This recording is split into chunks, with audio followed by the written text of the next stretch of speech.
This is the book Testimonies for the Church, Volume 8, written by Ellen G. White.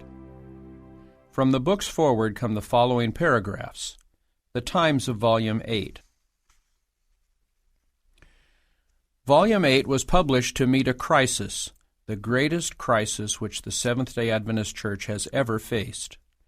The urgency of the matter is evidenced in that the book came from the press in March 1904, 15 months after Volume 7 was published. At the time of its issuance, it was not known how the tide would turn. Today we can look back and see that its steadying instruction was a large factor in averting threatened disaster. While the work of the denomination was reaching out to encompass the world, and while there had been a reorganization of the General Conference which had made a rapid yet sound growth possible, developments in our old headquarters city of Battle Creek, Michigan, took shape, which, if they had been unchecked, would have led to the destruction of the very foundations of the Seventh-day Adventist faith. It all came about in such a subtle way that its hazards were not detected at the outset, for error was presenting itself under the garb of new light. Near the turn of the century, certain of the workers of the denomination, and especially the leader in the medical missionary interests, espoused certain teachings concerning the personality of God, which were quite out of harmony with the clear teachings of the Word of God and the positions of the Church. Yet these teachings were set forth as an advancement in the understanding of the message, the general acceptance of which would, it was claimed, bring a glorious experience to the people of God and would hasten the finishing of the work. These pantheistic views envisioned God not as a great personal being ruling the universe, but rather as a power, a force, seen and felt in nature and pervading the very atmosphere. Confusing the power of God with his personality, they saw God in the sunshine, in the flower, in the grass, in the tree, and in their fellow human beings.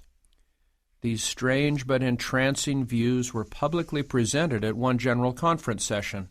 They were freely advocated in Battle Creek College, and were presented again and again in the Battle Creek Sanitarium. At length, this new light became a topic of discussion when Seventh-day Adventist workers gathered informally or for seasons of council. While it was a matter of deep concern to the leaders of the Church, their efforts to check these pantheistic teachings seemed almost wholly ineffective. Through the winter of 1902 and 1903, the movement gained momentum. Then the problem became acute with the publication of a book on physiology and hygiene written in popular style, in which the leading physician of the denomination set forth these views in a subtle way. The book was issued for wide sale by Seventh-day Adventists to aid in securing funds for the rebuilding of the Battle Creek Sanitarium. It seemed to the leaders of the Church that the crisis would most surely be reached at the General Conference session held in the spring of 1903, when they hoped Mrs. White would deal clearly with the matter. But each time she spoke, she seemed to be restrained and presented a message calling for unity in the work and the need of pressing together in interest. When the General Conference session closed, the issue was still not met.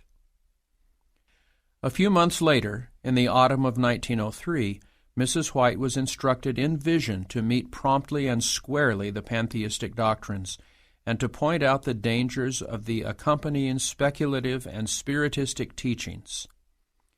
Communications dispatched by her from California reached the brethren in autumn council session in Washington, D.C., at the peak of the crisis.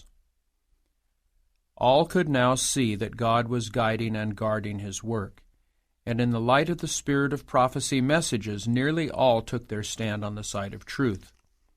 In the field, however, there was perplexity, uncertainty, and confusion.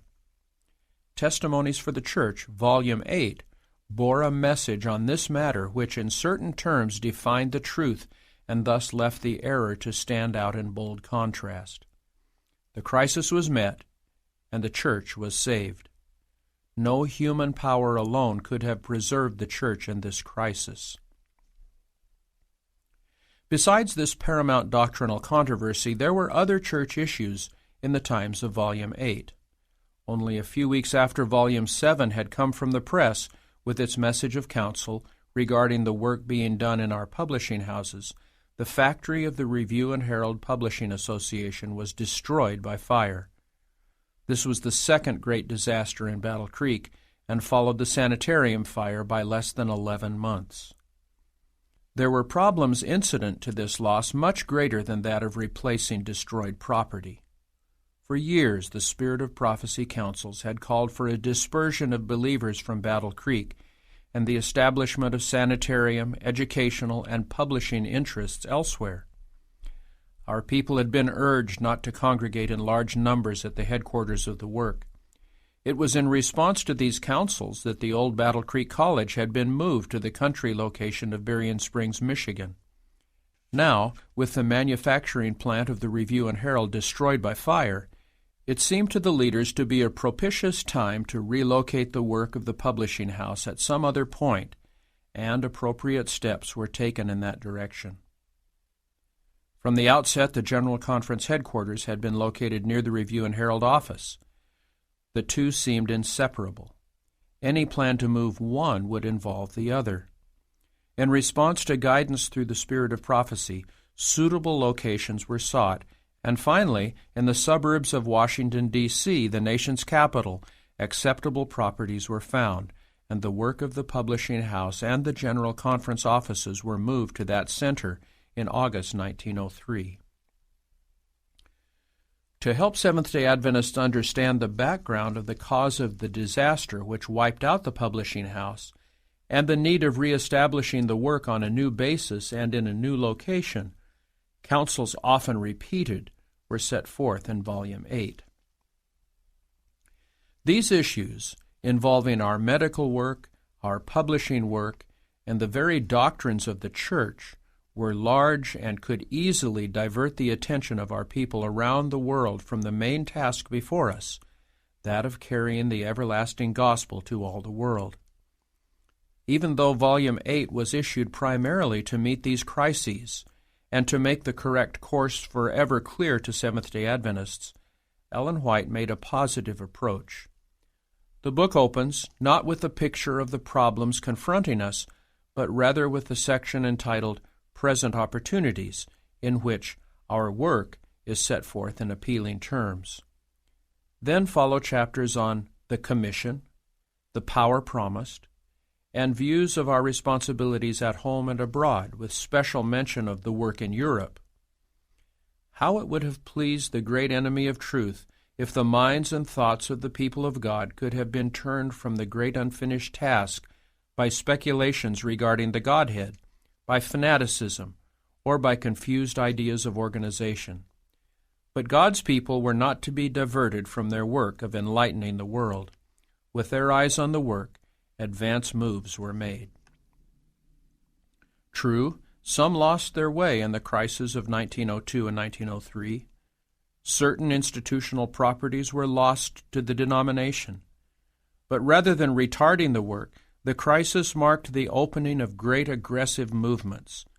The warnings of the section Be on Guard and the clear delineation of truth in the group of chapters on the essential knowledge will ever serve to keep the Church from misleading teachings, and the other counsels of Volume 8 will be of benefit to the end of time.